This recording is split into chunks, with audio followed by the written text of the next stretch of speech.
जय हिंद, वंदे मातरम। मित्रों, कैसे हैं आप सब। साहित्य एकेडमी में आप सबका स्वागत है। आइए आज संस्कृत भाषा पर चर्चा करें। संस्कृत भाषा। संस्कृत संस्कृत में संस्कृतम, संस्कृत उच्चारण संस्कृतम, भारतीय उपमहाद्वीप की एक भाषा है। संस्कृत एक हिंद आर्य भाषा है जो हिंद यूरोपीय भाषा परिवार की एक शाखा है। आधुनिक भारतीय भाषाएं जैसे हिंदी, बांग्ला, मराठी, सिंधी, पंजाबी, नेपाली आदि इसी से उत्पन्न हुई है। इन सभी भाषाओं में यूरोपीय बंजारों की रोमानी भाषा भी शामिल है। संस्कृत में वैदिक धर्म से संबंधित लगभग सभी धर्म ग्रंथ लिखे गए हैं। बौद्ध धर्म, विशेषकर महायान तथा जैन मत के भी कई महत्वपूर्ण ग्रंथ संस्कृत में लिखे गए हैं। आज भी हिंद हिंदू धर्म के अधिकतर यज्ञ और पूजा संस्कृत में ही होती है। संस्कृत संस्कृतम। ऊपर श्रीमद् भगवत गीता की 19वीं शताब्दी की एक पांडुलिपि। अनुमान है कि गीता की रचना 400 ईसा पूर्व से लेकर 200 ईसा पूर्व में हुई थी। नीचे कलकत्ता के संस्कृत कॉलेज के जयंती के अवसर पर भारत सरकार द्वारा जारी डाक टिकट, यह कॉलेज तीसरा सबसे पुराना कॉलेज है। काशी संस्कृत कॉलेज सबसे पुराना महाविद्यालय है। बोली जाती भारत और नेपाल। कुल बोलने वालों की संख्या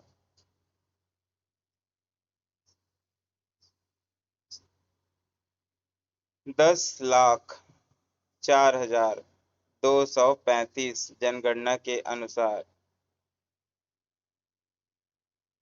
भाषा हिंदू यूरोपीय परिवार। संस्कृत लेखन प्रणाली देवनागरी, वस्तुतः अन्य ब्राह्मी लिपि। आधिकारिक भारतीय संविधान में अनुसूची 22 भाषाओं में भाषा घोषित से एक नियामक कोई आधिकारिक नियमन नहीं।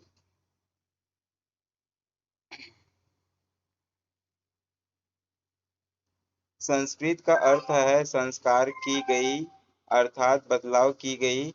संस्कृत भाषा देवनागरी लिपि में लिखी गई है। धम्म लिपि के में समय के साथ थोड़ा थोड़ा सुधार बदलाव होता रहा। उदाहरण के लिए मौर्य का व गुप्त काल के शिलालेखों व अभिलेखों में शब्दों में थोड़ा फर्क दिखाई पड़ता है। अनेक शताब्दियों तक यह चलता गया तथा पाली प्राकृत भाषा धम्म लिपि में से अनेक लिपियों का उदय हुआ। जैसे दक्षिण में तमिल, तेलुगु व उत्तर में बांग्ला नागरी शारदा। 9वीं शताब्दी में देवनागरी लिपि का प्रचलन शुरू हुआ व 11वीं शताब्दी तक आते आते देवनागरी लिपि पूर्ण से विकसित हो गई।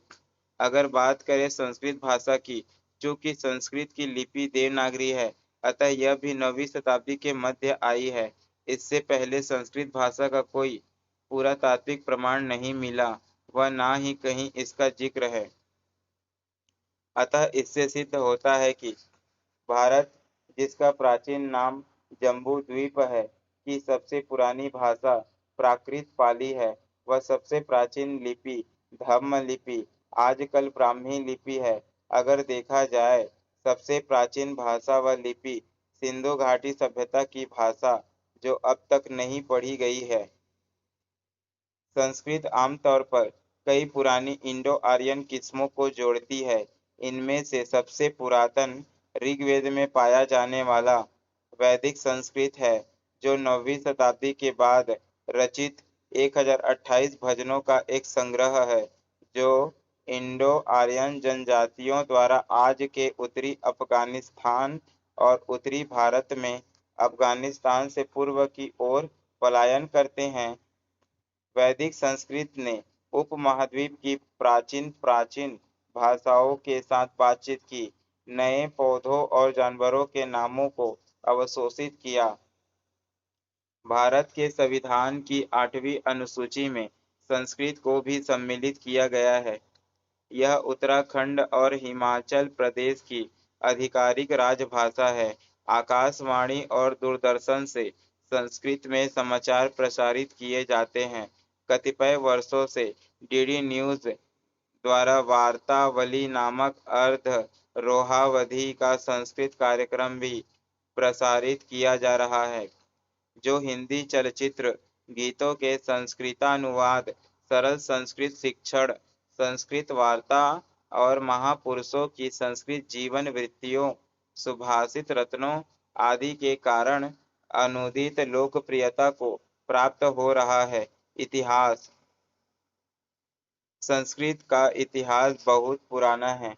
वर्तमान समय में प्राप्त सबसे प्राचीन संस्कृत ग्रंथ ऋग्वेद है, जो कम से कम 2500 ईसा पूर्व की रचना है। संस्कृत भाषा का वैश्विक विस्तृति 300 ईसा पूर्व से लेकर 2700 ईस्वी तक की कालावधि में रचित संस्कृत ग्रंथ एवं संस्कृत अभिलेखों की प्राप्ति के क्षेत्र। व्याकरण। संस्कृत व्याकरण। संस्कृत का व्याकरण। संस्कृत भाषा का व्याकरण अत्यंत परिमार्जित एवं वैज्ञानिक है।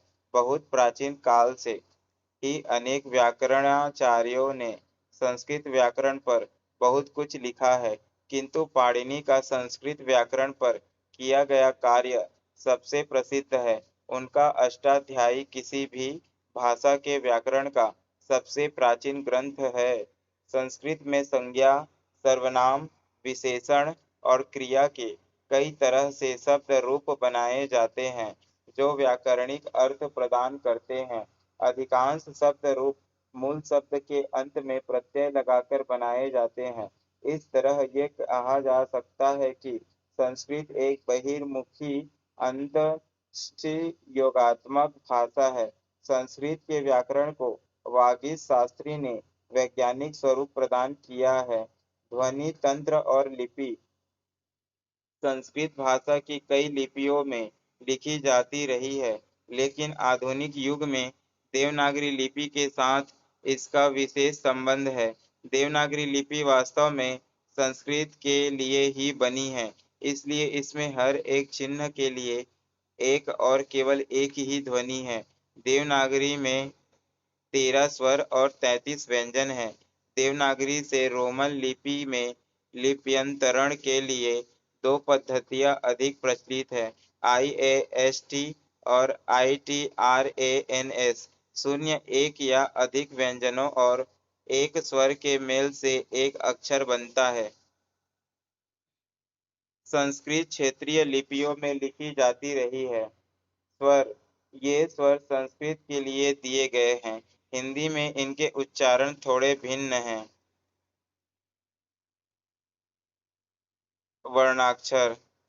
अ,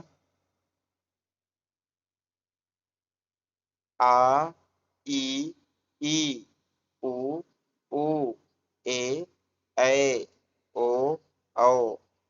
संस्कृत में ए दो स्वरों का युग्म होता है और अ ई या आ ई की तरह बोला जाता है। इसी तरह औ अ उ या आ उ की तरह बोला जाता है। इसके अलावा निम्नलिखित वर्ण भी स्वर माने जाते हैं। री। वर्तमान में स्थानीय भाषाओं के प्रभाव से इसका अशुद्ध उच्चारण किया जाता है। आधुनिक हिंदी में री की तरह तथा मराठी में रू की तरह किया जाता है। री केवल संस्कृत में, दीर्घ री, री केवल संस्कृत में। अम, न, म, ण, य, ण और अम के लिए या स्वर का नासिकीकरण करने के लिए अम स्वर का नासिकीकरण करने के लिए संस्कृत में नहीं उपयुक्त होता। अह अघोष ह निश्वास के लिए। व्यंजन। जब कोई स्वर प्रयोग नहीं हो तो वहां पर अ माना जाता है। स्वर के न होने को हलंत अथवा विराम से दर्शाया जाता है, जैसे कि क ख ग घ। स्पर्श अघोष घोष अघोष अल्प प्राण महाप्राण घोष अल्प प्राण महाप्राण। नासिक्य कंठ्य क ख ग घ ड़। तालव्य च छ ज छ इय। मूर्धन्य ट ठ ड ढ ण।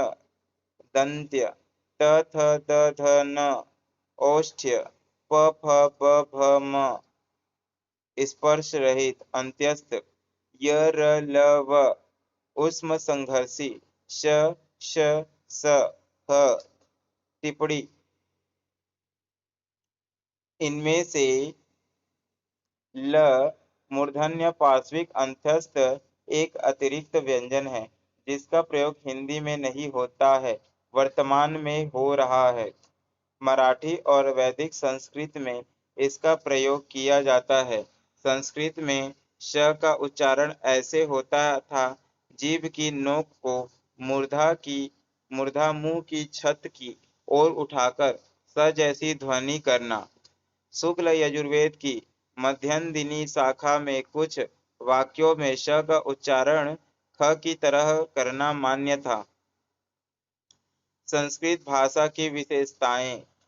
संस्कृत विश्व की सबसे पुरानी पुस्तक वेद की भाषा है, इसलिए इसे विश्व की प्रथम भाषा मानने में कहीं किसी संशय की संभावना नहीं है। इसकी सुस्पष्ट व्याकरण और वर्णमाला की वैज्ञानिकता के कारण सर्वश्रेष्ठता भी स्वयं सिद्ध है। सर्वाधिक महत्वपूर्ण साहित्य की धनी होने से इसकी महत्ता भी निर्विवाद है। इसे देव भाषा माना जाता है।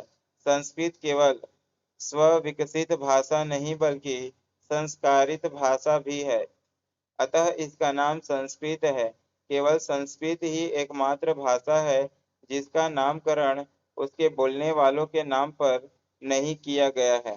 संस्कृत सम सुठ क्री करणे त संप्रयुक्तेभ्यः करोतो भूषते। इस सूत्र से भूषण अर्थ में सुट या सकार का आगम, भूते इस सूत्र से भूतकाल पास्ट को भूतित करने के लिए, संज्ञा अर्थ में अक्त प्रत्यय क्री धातु करणे या डूइंग अर्थ में अर्थात विभूषित, समलंकृत वेल डेकोरेटेड या संस्कार युक्त वेल कल्चर्ड। संस्कृत को संस्कारित करने वाले भी कोई साधारण भाषाविद नहीं बल्कि महर्षि पाणिनि, महर्षि कात्यायन और योग शास्त्र के प्रणेता महर्षि पतंजलि है। इन तीनों महर्षियों ने बड़ी ही कुशलता से योग की क्रियाओं को भाषा में समाविष्ट किया है। यही इस भाषा का रहस्य है। शब्द रूप। विश्व की सभी भाषाओं में से एक शब्द का एक या कुछ ही रूप होते हैं, जबकि संस्कृत में प्रत्येक शब्द के 27 रूप होते हैं। द्विवचन। सभी भाषाओं में एक वचन और बहुवचन होते हैं, जबकि संस्कृत में द्विवचन अतिरिक्त होता है। संधि। संस्कृत भाषा की सबसे महत्वपूर्ण विशेषता है संधि। संस्कृत में जब दो अक्षर निकट आते हैं तो वहां संधि होने से स्वरूप और उच्चारण बदल जाता है। इसे कंप्यूटर और कृत्रिम बुद्धि के लिए सबसे उपयुक्त भाषा माना जाता है। शोध से ऐसा पाया गया है कि संस्कृत पढ़ने से स्मरण शक्ति बढ़ती है। संस्कृत वाक्यों में शब्दों को किसी भी क्रम में रखा जा सकता है। इससे अर्थ का अनर्थ होने की बहुत कम या कोई भी संभावना नहीं होती। ऐसा इसलिए होता है क्योंकि सभी शब्द विभक्ति और वचन के अनुसार होते हैं और क्रम बदलने पर भी सही अर्थ सुरक्षित रहता है।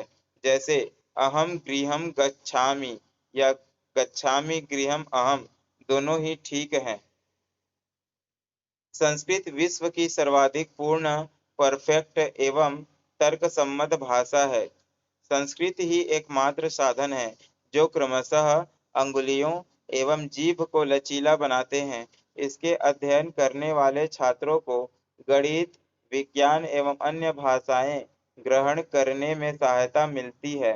संस्कृत भाषा में साहित्य की रचना कम से कम 6,000 वर्षों से निरंतर होती आ रही है। इसके कई लाख ग्रंथों के पठन पाठन और चिंतन में भारतवर्ष के हजारों पुस्तक के करोड़ों सर्वोत्तम मस्तिष्क दिन रात लगे रहे हैं और आज भी लगे हुए हैं। पता नहीं कि संसार के किसी देश में इतने काल तक, इतनी दूरी तक व्याप्त, इतने उत्तम मस्तिष्क में विचरण करने वाली कोई भाषा है या नहीं। शायद नहीं है। दीर्घ कालखंड के बाद भी असंख्य प्राकृतिक तथा मानवीय आपदाओं, वैदेशिक आक्रमणों को झेलते हुए आज भी 3 करोड़ से अधिक संस्कृत पांडुलिपियां विद्यमान हैं। यह संख्या ग्रीक और लैटिन की पांडुलिपियों की सम्मिलित संख्या से भी 100 गुना अधिक है। निसंदेह ही यह संपदा छापाखाने के आविष्कार के पहले किसी भी संस्कृति द्वारा सृजित सबसे बड़ी सांस्कृतिक विरासत है। संस्कृत केवल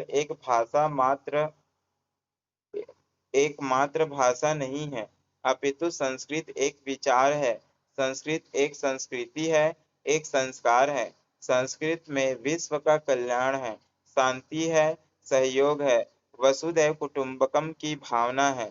संस्कृत गिनती एकम, द्वे, त्रीणि, चत्वारि, पंच, षट्, सप्त, अष्ट, नव, दश, एकादश, द्वादश, त्रयोदश, चतुर्दश, पंचदश, षोडश, सप्तदश, अष्टादश, एकोनविंशतिः विंशतिः। भारत और विश्व के लिए संस्कृत का महत्व। संस्कृत कई भारतीय भाषाओं की जननी है। इनकी अधिकांश शब्दावली या तो संस्कृत से ली गई है या संस्कृत से प्रभावी है। पूरे भारत में संस्कृत के अध्ययन अध्यापन से भारतीय भाषाओं में अधिकाधिक एकरूपता आएगी, जिससे भारतीय एकता बलवती होगी। यदि इच्छा शक्ति हो तो संस्कृत को हिब्रू की भांति पुनः प्रचलित भाषा भी बनाया जा सकता है। हिंदू, बौद्ध, जैन आदि धर्मों के प्राचीन धार्मिक ग्रंथ संस्कृत में हैं। हिंदुओं के सभी पूजा पाठ और धार्मिक संस्कार की भाषा संस्कृत ही है। हिंदुओं, बौद्धों और जैनों के नाम भी संस्कृत पर आधारित होते हैं। भारतीय भाषाओं की तकनीकी शब्दावली भी संस्कृत से ही व्युत्पन्न की जाती है। भारतीय संविधान की धारा 343, धारा 348(2) तथा 351 का सारांश यह है कि देवनागरी लिपि में लिखी और मूलतः संस्कृत से अपनी पारिभाषिक शब्दावली को लेने वाली हिंदी राजभाषा है।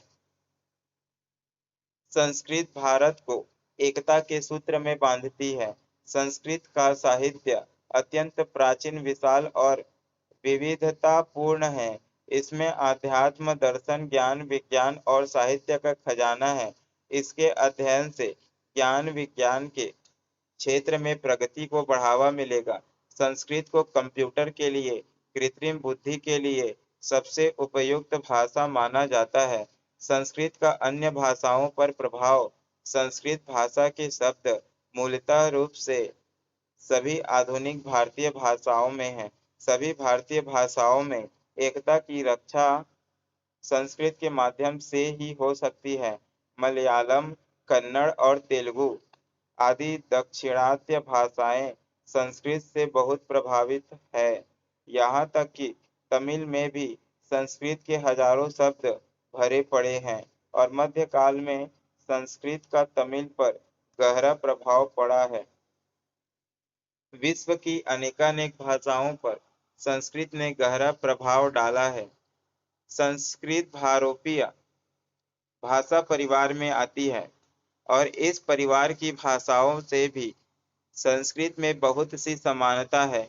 वैदिक संस्कृत और अवेस्ता प्राचीन ईरानी में बहुत समानता है। भारत के पड़ोसी देशों की भाषाएं सिंहल नेपाली, म्यांमार भाषा थाई भाषा खमेर संस्कृत से प्रभावित है। बौद्ध धर्म का चीन ज्यो ज्यो प्रसार हुआ, वैसे वैसे पहली शताब्दी से 10वीं शताब्दी तक सैकड़ों संस्कृत ग्रंथों का चीनी भाषा में अनुवाद हुआ। इससे संस्कृत के हजारों शब्द चीनी भाषा में गए। उत्तरी पश्चिमी तिब्बत में तो आज से 1000 वर्ष पहले तक संस्कृत की संस्कृति थी और वहाँ गांधारी भाषा का प्रचलन था। संस्कृत शब्द मातृ माता, अम्मा, मातेर मदर, मुटेर मादर, पितृ पितर, पिता अच्चन, पातेर फाथन फाटेर, दुहित बेटी दाहतर डॉटर, भातृ भातर भाई ब्रदर ब्रूडेर, पत्तनम पत्तन पट्टणम टाउन, वैदुर्यम विदुर वैडूर्यम वैडूर्यम, विजोवम विजोवर, सप्तन सात, सेप्तन सेवन, जीबैन अष्टो आठ, ओक्तो ओक्तो एट आक्स्ट, नवन नौ, हेड़े नोवेम नायन नोएन, द्वारम द्वार, डोर डोर, नालिकेरः नारियल नालिकेरम, कोकोस कोकोनुस्ट कोकोनट, सम समान सेम, तात पिता डैड, अहम आई एम, स्मार्ट स्मार्ट, पंडित पंडित, विशेषज्ञ पंडित। इंडो यूरोपियन भाषा में से संस्कृत का प्राकृत भाषाओं से तथा भारतीय भाषाओं से संबंध। संस्कृत साहित्य देश काल और विविधता की दृष्टि से संस्कृत साहित्य अत्यंत विशाल है। इसे मुख्यतः दो भागों में विभाजित किया जाता है, वैदिक साहित्य तथा शास्त्रीय साहित्य। आज से 3,000-4,000 वर्ष पहले रचित वैदिक साहित्य उपलब्ध होता है। संस्कृत ग्रंथ परंपरा अनुसार संस्कृत साहित्य परंपरा संस्कृत ग्रंथ विद्या श्रेणी धर्म ग्रंथ वेद उपनिषद आगम भगवत गीता। भाषा व्याकरण अष्टाध्यायी गणपाठ पदपाठ वार्तिक महाभाष्य वाक्यपदीय फिट सूत्र सामान्य नियम एवं धार्मिक नियम। धर्मसूत्र धर्मशास्त्र मनुस्मृति राजनीति राजशास्त्र अर्थशास्त्र काल गणना गणित तर्क कल्प ज्योतिष गणित शास्त्र सुलभ सूत्र सिद्धांत आर्यभट्टीय दस गीतिका सूत्र सिद्धांत शिरोमणि गणित सार संग्रह बीज गणितम। आयुर्विज्ञान आयुर्वेद स्वास्थ्य आयुर्वेद सूत्र संहिता चरक संहिता। काम शास्त्र काम सूत्र पंचसायक रति रहस्य रति मंजरी अनंग रंग समय मातृका। महाकाव्य रामायण महाभारत राजवंशीय काव्य रघुवंश कुमार संभव। सुभाषित एवं शिक्षाप्रद साहित्य सुभाषित नीति शतक बोधिचर्यावतार श्रृंगार ज्ञान निर्णय कला विलास चतुर्वर्ग संग्रह नीति मंजरी मुग्धोपदेश सुभाषित रत्न संदोह। योग शास्त्र श्रृंगार वैराग्य तरंगिणी नाटक नृत्य तथा अन्य कलाएं। नाट्य शास्त्र संगीत संगीत शास्त्र संगीत रत्नाकर संगीत पारिजात। काव्य शास्त्र मिथक पुराण रहस्यमय अटकले दर्शन दर्शन सांख्य योग न्याय वैशेषिक मीमांसा वेदांत वैष्णव शैव शाक्त स्मार्त आदि। कृषि एवं भोजन कृषि शास्त्र वृक्षायुर्वेद डिजाइन शिल्प वास्तुशास्त्र शिल्प शास्त्र समरांगण सूत्रधार, मंदिर मूर्तिकला बृहत संहिता, संस्कार गृह सूत्र, बौद्ध धर्म धर्म ग्रंथ मंत्र संबंधी नियम, त्रिपिटक महायान संप्रदाय के ग्रंथ, अन्य जैन धर्म धर्म शास्त्र दर्शन तत्वार्थ सूत्र महापुराण एवं अन्य। इनके अतिरिक्त रस विद्या, तंत्र साहित्य, वैमानिक शास्त्र तथा अन्यान्य विषयों पर संस्कृत में ग्रंथ रचे गए, जिनमें से कुछ आज भी उपलब्ध हैं। शिक्षा एवं प्रचार प्रसार। भारत के संविधान में संस्कृत 8वीं अनुसूची में सम्मिलित अन्य भाषाओं के साथ विराजमान है। त्रिभाषा सूत्र के अंतर्गत संस्कृत भी आती है। हिंदी एवं अन्य भारतीय भाषाओं की वैज्ञानिक तथा तकनीकी शब्दावली संस्कृत से निर्मित है। भारत तथा अन्य देशों के कुछ संस्कृत विश्वविद्यालयों की सूची नीचे दी गई है। देखिए, भारत स्थित संस्कृत विश्वविद्यालयों की सूची। नाम, स्थान: संपूर्णानंद संस्कृत विश्वविद्यालय वाराणसी, शब्दविद्या पाठशाला मैसूर, कामेश्वर सिंह दरभंगा संस्कृत विश्वविद्यालय दरभंगा, राष्ट्रीय संस्कृत विद्यापीठ तिरुपति 1962, 1962 श्री लाल बहादुर शास्त्री राष्ट्रीय संस्कृत विद्यापीठ नई दिल्ली, 1970 राष्ट्रीय संस्कृत संस्थान नई दिल्ली, नई दिल्ली, 1981 श्री जगन्नाथ संस्कृत विश्वविद्यालय पुरी, 1986 नेपाल संस्कृत विश्वविद्यालय नेपाल, 1993 श्री शंकराचार्य संस्कृत विश्वविद्यालय कालडी, 1997 कवि कुल गुरु कालिदास संस्कृत विश्वविद्यालय रामटेक, 2001 जगत गुरु रामानंदाचार्य राजस्थान संस्कृत विश्वविद्यालय जयपुर, 2005 श्री सोमनाथ संस्कृत विश्वविद्यालय वेरावल, 2008 महर्षि पाणिनि संस्कृत एवं वैदिक विश्वविद्यालय 2008 उज्जैन, 2011 कर्नाटक संस्कृत विश्वविद्यालय बंगलुरु। आशा करता हूँ कि मेरा यह छोटा सा प्रयास आपको अच्छा लगा हो। जय हिंद, वंदे मातरम। धन्यवाद मित्रों।